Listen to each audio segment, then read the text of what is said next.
يا أيها الناس اعبدوا ربكم الذي خلقكم والذين من قبلكم لعلكم تتقون۔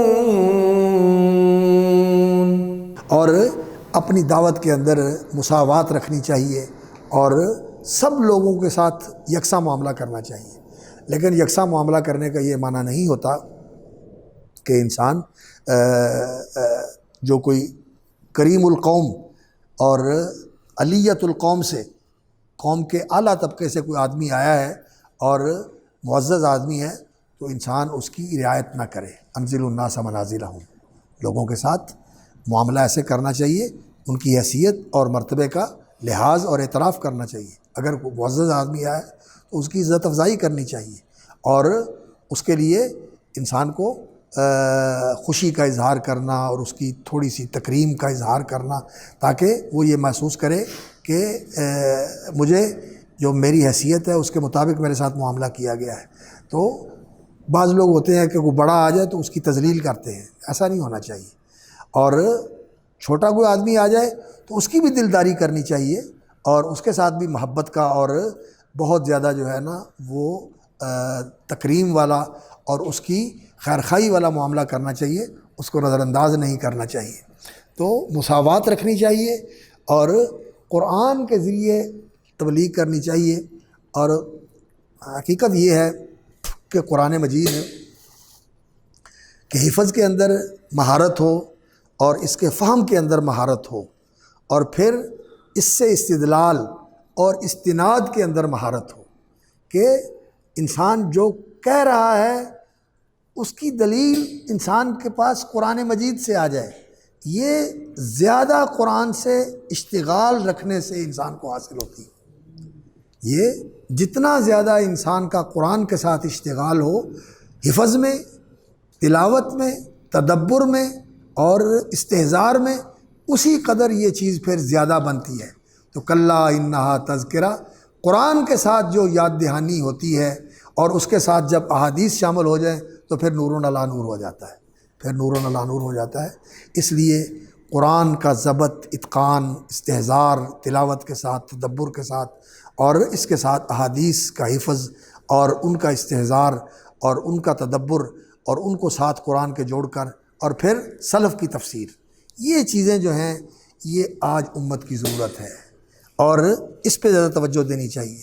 باقی فکری چیزیں ٹھیک ہے، ان سے کچھ نہ کچھ استفادہ کیا جا سکتا ہے بعض نئی چیزوں کو سمجھنے کے لیے اور ان کے بارے میں لوگوں کی رہنمائی کرنے کے لیے اور ان کا تصور پوری طرح اخذ کرنے کے لیے کہ اس کی حقیقت کیا ہے، ماہیت تصور جاننے کے لیے یہ چیزیں ضروری ہو جاتی ہیں، لیکن علم اس میں نہیں ہے۔ علم جو ہے وہ العلم قال اللہ قال رسولہ وقال صحابتہم اولو العرفان، علم یہ ہے، حقیقت کا علم اسی کے اندر ہے، اسی علم کے اوپر انسان کو توجہ دینی چاہیے۔ تو کلا انہا تذکرہ فمن شاء ذکرہ، تو جو چاہے اس کو یاد کر لے۔ یاد کرنا کیا ہے؟ اللہ اکبر۔ یہ یاد کرنا جو ہے فمن شاء ذکرہ، یہ ایسا یاد کرنا ہے کہ یہ انسان کے دل میں بھی ہو، انسان کی زبان پہ بھی ہو اور انسان کی سوچ میں بھی ہو اور انسان کے عمل میں بھی ہو، کسی وقت بھی انسان اس سے منقطع نہ ہو۔ ہر وقت یہ چیز جو ہے نا انسان کے ذاکرہ میں رہے، انسان کے سامنے رہے، جڑا رہے انسان اس کے ساتھ، یہ بڑی اعلیٰ چیز ہے۔ فمن شاء ذکرہ فی صحف مکرمۃ مرفوعۃ مطہرہ، تو یہ ایسے صحیفوں میں ہے۔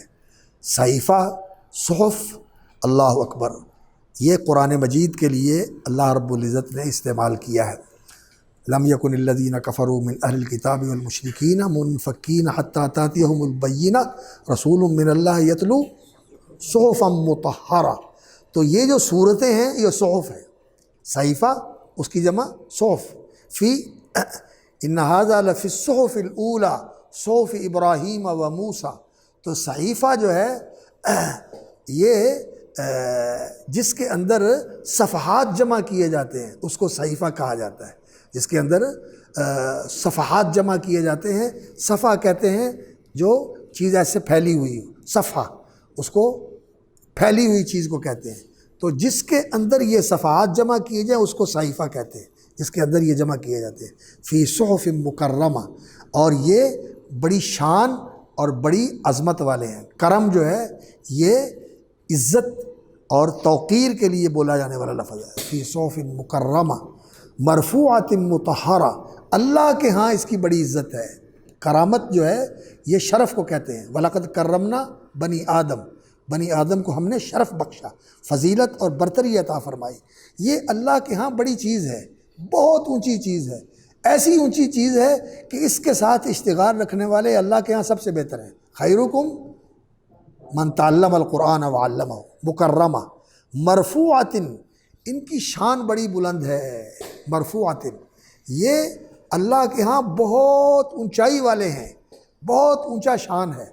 تو جو ان کے ساتھ اشتغال رکھتا ہے تو اللہ تعالیٰ اس کی بھی شان اونچی کر دیتے ہیں، اس کو بھی اللہ تعالیٰ اونچا شان دے دیتے ہیں۔ مرفوعۃ مطہرہ، یہ پاکیزہ ہیں، اس بات سے دنس، قرآن مجید کے اوپر مٹی نہیں ہونی چاہیے، قرآن مجید کے اوپر کوئی ایسی چیز نہیں ہونی چاہیے جو اس کے شایان شان نہیں ہے، اور نعوذ باللہ کوئی ناپاکی یا کوئی غلاظت اس کا تو تصور بھی نہیں کیا جا سکتا۔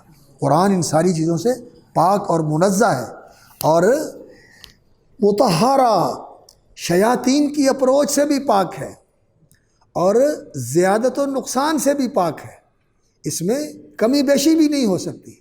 یہ نہیں ہے کہ کوئی اس میں کوئی چیز گھٹا دے اس میں، یا کوئی چیز اس میں بڑھا دے، نہیں، کر کے دیکھ لے فوراً پتہ چل جائے گا۔ قرآن کے حافظ موجود ہیں اور قرآن کے محافظ موجود ہیں، حافظ بھی موجود ہیں اور محافظ بھی موجود ہیں۔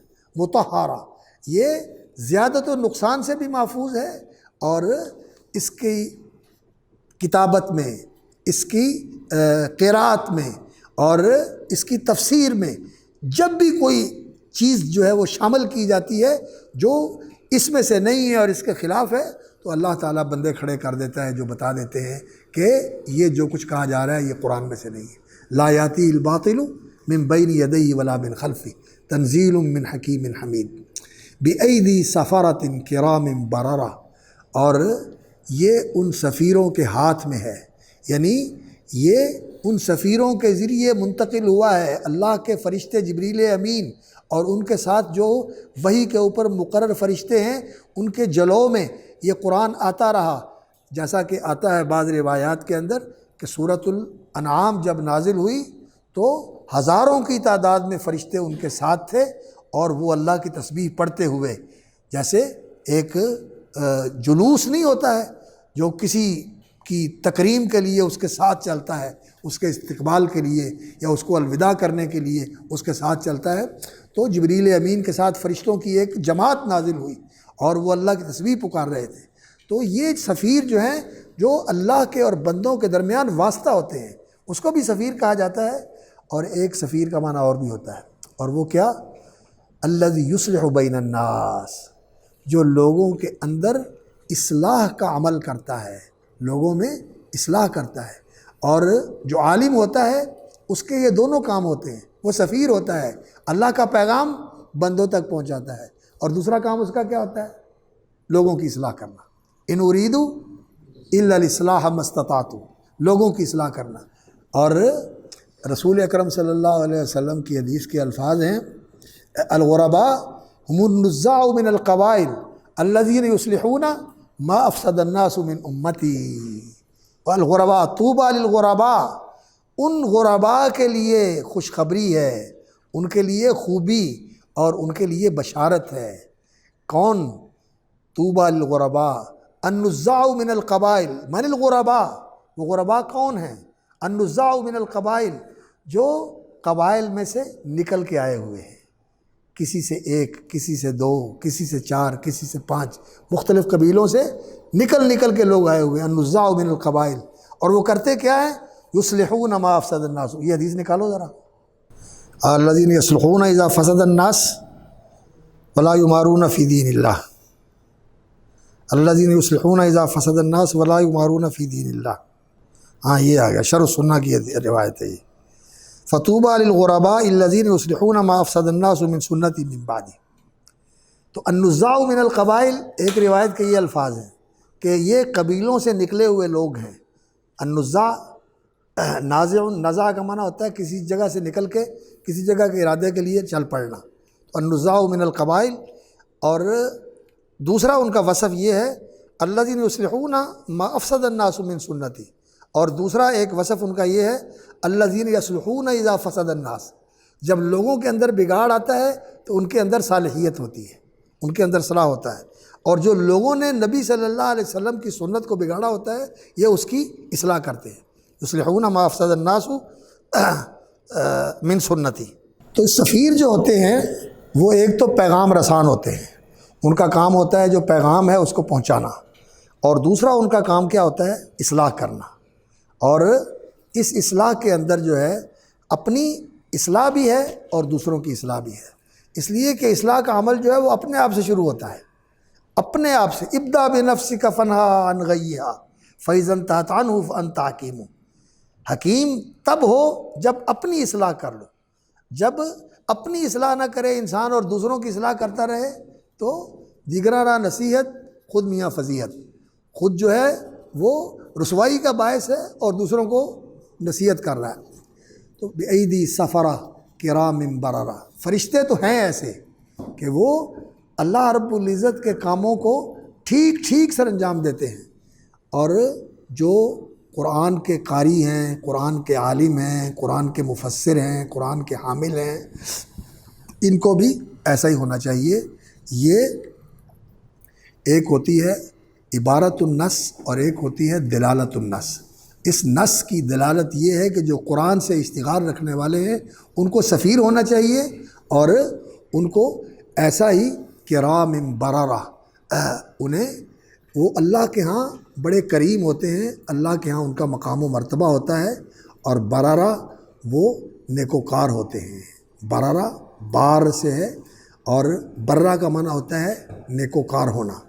اللہ اکبر۔ تو یہ کہتے ہیں کہ والمراد من السفرۃ اصحاب رسول اللہ صلی اللہ علیہ وسلم، فرشتے تو اس سے مراد ہیں کہ وہ اللہ سے قرآن لے کے آئے، اور پھر رسول اکرم صلی اللہ علیہ وسلم بھی سفیر ہیں کہ انہوں نے فرشتوں سے لے کر صحابہ تک پہنچایا، اور صحابہ نے رسول اللہ صلی اللہ علیہ وسلم سے لے کر تابعین تک پہنچایا، اور پھر ان سے لے کر تابعین نے آگے پہنچایا۔ تو یہ سارے لوگ اس سفرہ کے اندر شامل ہوتے ہیں، سارے لوگ اس سفرہ کے اندر شامل ہوتے ہیں۔ اسی لیے مصنف رحمۃ اللہ علیہ نے فرمایا کہ الملائکۃ ینتسخون القرآن من اللوح المحفوظ حین ینزلونہ الی السماء الدنیا، لوح محفوظ سے نسخ کر کے نقل کر کے آسمان دنیا پہ لے کے آئے، وہاں سے اللہ رب العزت نے تکلم فرمایا قرآن مجید کا، اور بحرف و صوت جبریل امین نے سنا، اور پھر جبریل امین لے کے آئے، اور ان کے جلوں میں ان کے ساتھ فرشتے نازل ہوتے رہے، رسول اللہ صلی اللہ علیہ وسلم تک پہنچا، نبی صلی اللہ علیہ وسلم نے صحابہ کو پہنچایا، صحابہ نے ان سے سنا۔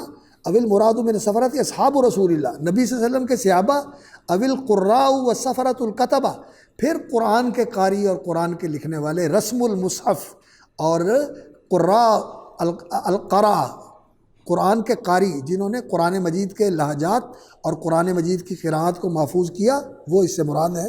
اور آج جو قرآن مجید کے ساتھ اشتغال رکھنے والے ہیں وہ بھی اس دلالت النص کے ساتھ اس میں شامل ہو جاتے ہیں۔ بِأَيْدِي سَفَرَةٍ كِرَامٍ بَرَرَةٍ قُتِلَ الْإِنسَانُ مَا أَكْفَرَهُ مِنْ أَيِّ شَيْءٍ خَلَقَهُ مِنْ نُطْفَةٍ خَلَقَهُ فَقَدَّرَهُ ثُمَّ السَّبِيلَ يَسَّرَهُ ثُمَّ أَمَاتَهُ فَأَقْبَرَهُ ثُمَّ إِذَا شَاءَ أَنشَرَهُ۔ اللہ رب العزت نے قرآن مجید یہ ایسی چیز ہے کہ اگر انسان خالی الذہن ہو کر قرآن سنے اور قرآن کی طرف متوجہ ہو جائے، اور اس کے لیے اپنے دل و دماغ کو انسان فارغ کر کے پوری طرح اصغاء اور استماع اور انصات کے ساتھ قرآن کے لیے تلقی اس کے اندر پیدا ہو جائے، قرآن کو لینے کے لیے، تو قرآن واقعتاً انسان کے دل کو پوری طرح ہدایت کے ساتھ بھر دیتا ہے، کیونکہ قرآن میں بڑی تاثیر ہے۔ قرآن بہت ہی پرتاثیر کتاب ہے۔ قرآن آ جائے اور پھر انسان کے اوپر اثر نہ ہو، قتل الانسان ما اکفرہ۔ اس کے بعد یہ بات کہی گئی کہ قرآن ہونے کے باوجود پھر انسان نہیں بدلتا اور انسان کے اندر تبدیلی نہیں آتی، تو پھر قتل الانسان ما اکفرہ۔ قرآن کے ہوتے ہوئے کفر کرے، کیف تکفرون وانتم تتلی علیکم آیات اللہ، اللہ کی آیتیں تم پر پڑھی جاتی ہیں اور تم کفر کرتے ہو، کیا ہو گیا تمہیں؟ لو انزلنا هذا القرآن على جبل لرأيته خاشعا متصدعا من خشیۃ اللہ وتلك الامثال نضربها للناس لعلهم يتفکرون۔ قرآن میں تو یہ تاثیر ہے کہ اللہ اکبر، پہاڑ جو ہیں وہ اس کی شدت تاثیر سے متاثر ہوئے بغیر نہیں رہ سکتے۔ پہاڑ لرأیتہ خاشعا متصدعا، وہ جھک جاتے اور پھٹ جاتے من خشیت اللہ، اللہ کے خوف سے۔ اور دوسری جگہ پہ فرمایا وَلَوْ أَنَّ قُرْآنًا سُيِّرَتْ بِهِ الْجِبَالُ أَوْ قُطِّعَتْ بِهِ الْأَرْضُ أَوْ كُلِّمَ بِهِ الْمَوْتَى لَكَانَ هَذَا الْقُرْآنُ۔ اگر قرآن اس مقصد کے لیے نازل کیا جاتا، وَلَوْ أَنَّ قُرْآنًا سُيِّرَتْ بِهِ الْجِبَالُ أَوْ قُطِّعَتْ بِهِ الْأَرْضُ أَوْ كُلِّمَ بِهِ الْمَوْتَى، پہاڑوں کو چلا دیا جاتا، زمین کو پھاڑ دیا جاتا، مردوں کو زندہ کر کے کھڑا کر دیا جاتا، تو قرآن میں یہ تاثیر تھی۔ اس قرآن جیسی کتاب کے آ جانے کے بعد پھر انسان کے اندر تذکر نہ آئے، پھر انسان کے اندر تبدیلی نہ آئے، اور پھر انسان اس قرآن کے ساتھ بدلے نہ، تو یہ قتل الانسان ما اکفرہ، قتل الانسان ما اکفرہ۔ اور پھر یہ چیز ایسی ہے کہ اللہ اکبر، انسان اپنے آپ کو بھول جاتا ہے۔ انسان کو آج اپنی قوت نظر آتی ہے، اپنی صلاحیتیں نظر آتی ہیں، اپنے وسائل نظر آتے ہیں، اپنی حیثیت نظر آتی ہے، لیکن انسان اپنی اصل کو بھول جاتا ہے کہ میں کیا ہوں۔ نطفہ حقیر سے میری ابتدا ہوئی، آدم علیہ السلام کی مٹی سے اور پانی سے، اور انسان کی نطفہ حقیر سے، ماں کے بویضے سے اور باپ کے ہوینے سے، اور پھر اللہ اکبر، وہ کہتے ہیں کہ انسان جو ہے خرج من المبالین، دو پیشاب کی جگہوں سے نکلا ہے، باپ کے پیشاب کی جگہ سے اور ماں کے پیشاب کی جگہ سے، یہاں سے انسان نکلا ہے۔ اور پھر انسان جو ہے اس کے ساتھ یہ جو بول و براز کا عارضہ لگا ہوا ہے، یہ انسان کی کمزوری ہے، جو انسان کو بتاتا ہے کہ تو بول و براز یہ تیری ضرورت بھی ہے، اور یہ تجھے تیری حیثیت بتانے کے لیے بہت بڑی چیز ہے۔ پیشاب کی بندش اور براز کی بندش، یہ انسان کے لیے کتنی تکلیف دہ ہوتی ہے۔ انسان کتنا بیچارہ اور کتنا بے بس ہوتا ہے کہ پیشاب بند ہو گیا اور پیٹ میں ہوا رک گئی، پیٹ میں پخانہ رک گیا، تو یہ انسان اکڑتا ہے، یہ انسان اپنے آپ کو بڑا سمجھتا ہے، تکبر کرتا ہے، یہ اللہ کی آیتوں کو نہیں مانتا، یہ اللہ کے حکموں کو نہیں مانتا، یہ اللہ کے دین کو نہیں مانتا، یہ اللہ کی حدود کی خلاف ورزی کرتا ہے۔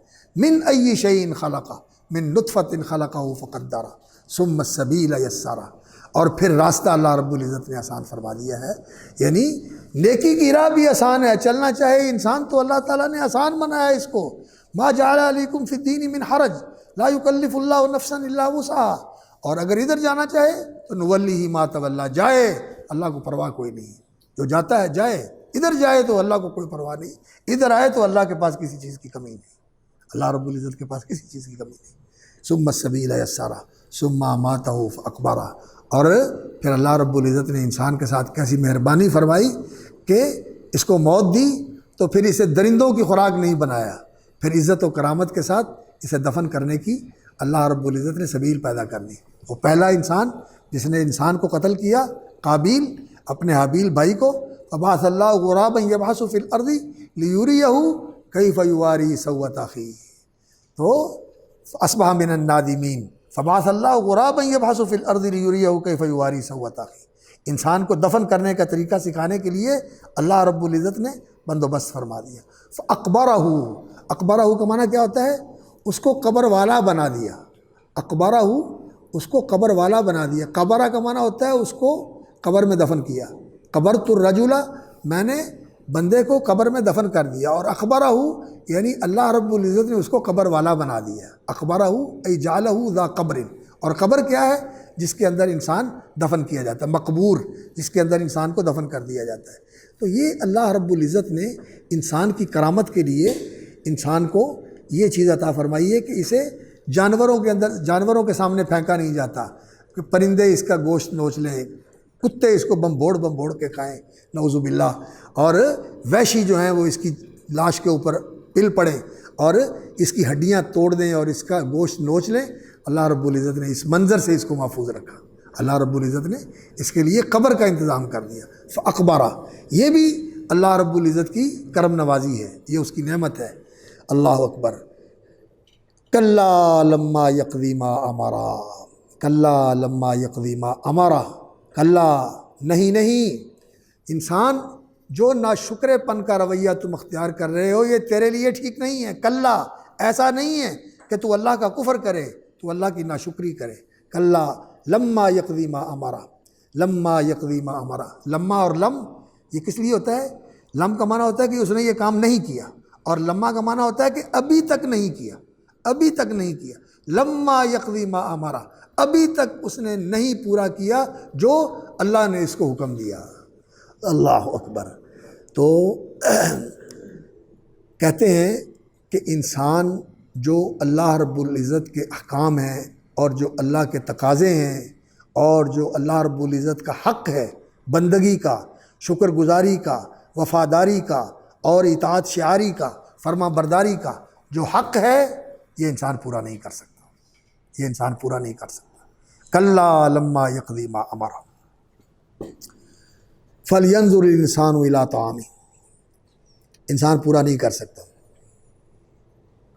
ای لم یقضی الانسان ابدا ما امرہ اللہ من الفرائض، وفی البخاری عن مجاہد لا یقضی احد ما امر به ای جمیع ما کان علیہ فإن الانسان لا ينفک عن تقصیر، جو کچھ اللہ رب العزت نے زندگی میں انسان کے اوپر لازم کیا ہے اس سارے کو پورا کرنا یہ انسان کی بساط میں نہیں ہے۔ انسان خلق الانسان ضعیفا، خلق الانسان ضعیفا، یہ انسان پر تقصیر ہے، اس میں کوتاہی ہے، اس میں کوتاہ کاری ہے، اس میں کمال نہیں ہے۔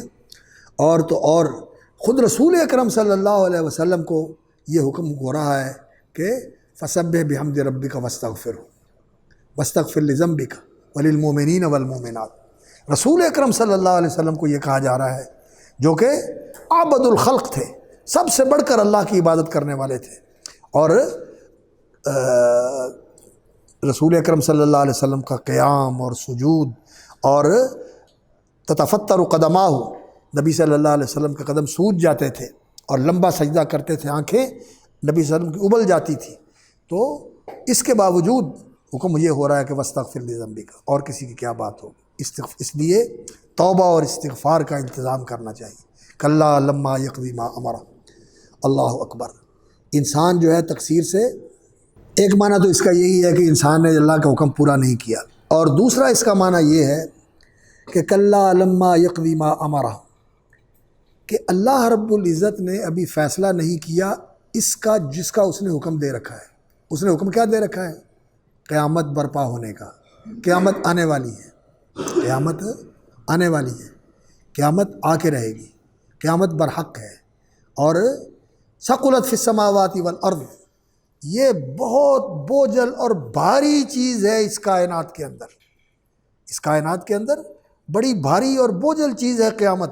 پوری کائنات جو ہے وہ اس سے خوف زدہ اور اس سے ہر وقت جو ہے وہ فکر مند رہتی ہے۔ جانور فکر مند رہتے ہیں اور کائنات کی ہر چیز فکر مند رہتی ہے، قیامت آنے والی ہے۔ ان کو تو تباہی کا ڈر ہے کہ یہ ختم ہو جائیں گے، اور جانوروں کو اس چیز کا ڈر ہے کہ ختم ہو جائیں گے، لیکن جن کے لیے یہ قیامت آنی ہے کہ ان کا حساب ہونا ہے، ان کی جزا اور سزا ہونی ہے، وہ اس سے غافل ہیں۔ تو ابھی اللہ رب العزت نے اس کا قضا فیصلہ نہیں کیا کہ وہ برپا ہو جائے، ما امرہ ہو۔ کیوں؟ اس لیے کہ ابھی تک وہ سارے مرحلے پورے نہیں ہوئے۔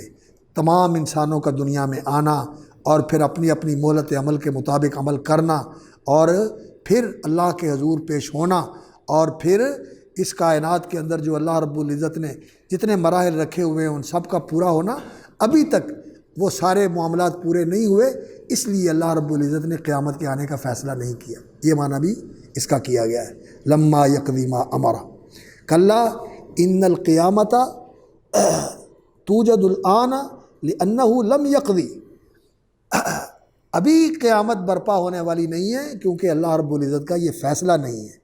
ولم ينفذ ما امرہ اللہ وقدرہ من مدت حیات الدنیا، اور ابھی تک وہ اللہ نے جو مقدر کیا ہوا ہے اور جو اللہ کا حکم جاری ہوا ہے کہ اس دنیا کی مدت اور بنی آدم کی وہ تعداد جو پیدا ہونے والے ہیں وہ سارے کے سارے دنیا میں آ جائیں اور وہ سارے کے سارے دنیا میں آ کے اپنی مہلت عمل کے اندر عمل کر کے اپنا پورا جو ہے نامہ عمل بھر دیں جن اعمال کے ساتھ انہوں نے بھرنا ہے۔ تو یہ کلا جو ہے، یہ جو لوگ کہتے ہیں نا کہ لے آؤ نا، وہ قیامت لاتے کیوں نہیں ہو قیامت، جس کی روز دھمکی سناتے ہو، تو قیامت لے آؤ نا۔ یستعجلونک بالعذاب ولن یخلف اللہ وعدہ، یہ تم سے عذاب بھی جلدی مانگتے ہیں، اور یسألوک الناس عن الساعۃ ایان مرساہا، کب آئے گی وہ قیامت، روز قیامت ڈراتے رہتے ہو۔ تو عربی اللہ رب العزت نے اس کے آنے کا فیصلہ نہیں کیا کیونکہ اللہ رب العزت کا جو حکم ہے کہ اس دنیا کی مدت اتنی ہے، اتنے لوگوں نے پیدا ہونا ہے، ان لوگوں نے یہ کام کرنے ہیں، یہ سارے مرحلے ابھی تک پورے نہیں ہوئے۔ کلا لما یقضی ما امر، باقی پھر سے انشاءاللہ۔